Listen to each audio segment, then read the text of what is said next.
When working in Revit projects, you'll often need to change the magnification on screen or focus on different areas. So in this video, we're going to talk about view navigation, specifically zooming, panning, and orbiting in 3D.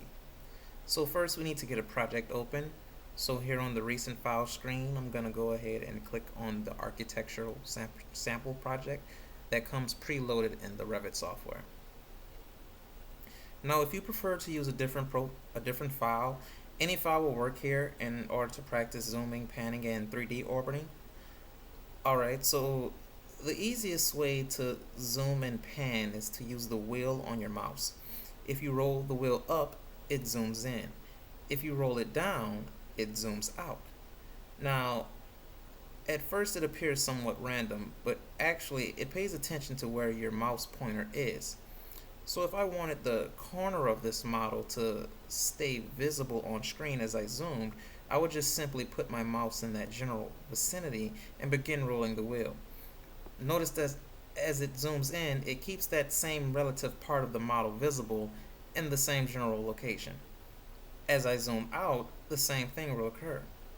Now let's say I prefer to have this door here on screen instead. You don't need to select anything. You don't have to click your mouse, just simply put it in the area of the door and start rolling the wheel. As you zoom in, again, it keeps the door in the same relative location that it was before. Now once you're satisfied with the magnification level and you've zoomed in close enough, then you can hold the wheel down and drag it from side to side or up or down, really in any direction you want. And that will allow you to recenter the screen without changing the magnification. So those are your two fundamental uses of the wheel, and it's very easy once you get the hang of it to do both of those things almost instinctively. So that'll be absolutely the easiest way to zoom and pan. Now there's other things we can do with the wheel as well. For example, if you double click the wheel, that will zoom to fit. So it's a little tricky at first to get the hang of it, but try it a couple times and you'll see. Double click on the wheel just like you would left click on the mouse button, and it will fill the available screen with the view of the entire model. Now the other way that you could zoom to fit, if you prefer, so let me just zoom in a little bit right here, would be to right click. So when you right click, you'll see the zoom to fit right here on that menu, and you click that and it will achieve the same thing. Now you probably also notice that there are some other zoom commands here on the right click menu. We have zoom out 2 times, which does exactly what the name implies. And then we also have zoom in region. With zoom in region, you're going to draw a rectangle on screen with 2 opposite corners, and then it will take the rectangle and fill the screen with it. There's also a previous zoom and pan available on the right click. And each time you choose that, it'll step back through several of your previous zooms and pans. Now, most of these same zoom options are also available here on this little floating toolbar on the right hand side. Now there's a little zoom drop down, and you can see here most of those right click commands are right here as well. Zoom in region, zoom out 2 times, zoom to fit, and zoom previous. There's also a zoom all to fit and a zoom to sheet size and a next pan or zoom. So with zoom previous, it only goes backwards, but if you want to go back forwards again, you can use next pan and zoom. So if I choose that, it would step in the other direction. And then zoom all to fit, you'll only understand if you have more than one view open at the time. So if I come here to the project browser under floor plans and double click level 1, and it doesn't really matter what other view you have open, but I'll just simply do that level 1 floor plan. Go to the view tab, and then here on the Windows panel, click the tile view buttons. That will put those 2 view windows side by side. Now notice that both of them now are partially off screen, so you could click in one of them at a time and do zoom to fit, or you could go to the little drop down. That's exactly what zoom all to fit would do.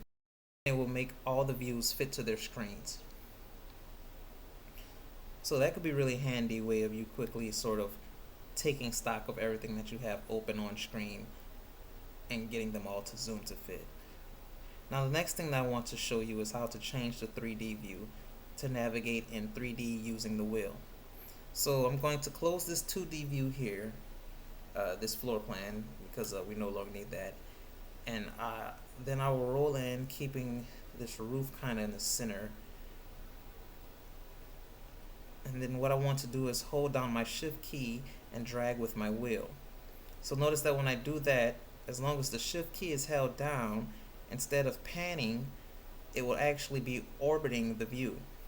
Now you can drag in any direction, so I could orbit up or down or side to side. And then of course, when I let go, it'll keep that orientation for me. Now if I zoom in on, say, this window, and maybe I want to change the orientation, so I start to shift in orbit, notice that it won't be long before that window kind of goes up, off the screen. So unlike the zoom command, where just simply putting the mouse in the vicinity was enough to control where we zoom on, when we're orbiting in 3D, we have to do one extra step. So let's go ahead and select the window on screen, and then put my mouse right near the window and go ahead and select it. And now notice that when I hold the shift key in orbit, it keeps the window centered on screen. So that's a really handy way to control what the focus of your 3D navigation is. Another way to control 3D navigation is using the view cube over here. So it's got a couple of parts.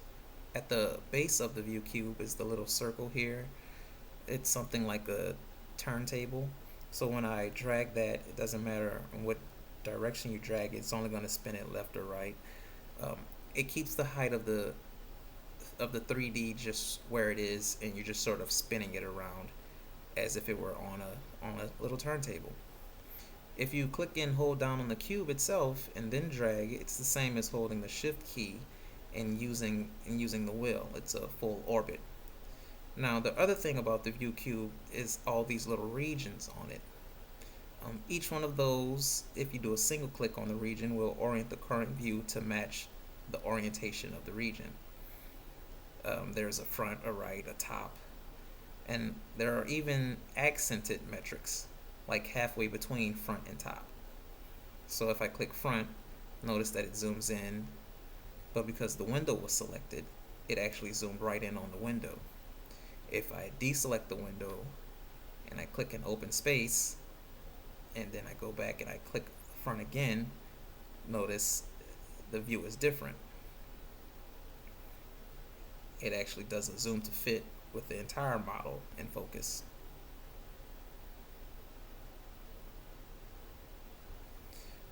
So in each case, we're just simply changing the orientation of the 3D model based on the corresponding orientation of the view cube. So you can use all these in combination with one another, or you can use whatever technique kind of gets you the orientation and zoom level that you want, or that makes you comfortable, and you could just fine-tune it using the others. I encourage you to spend some time practicing your navigation techniques. The more comfortable you feel being able to zoom in and focus on exactly the area where you want to work, the better off you're going to feel about performing the modifications and tasks you want to perform in Revit.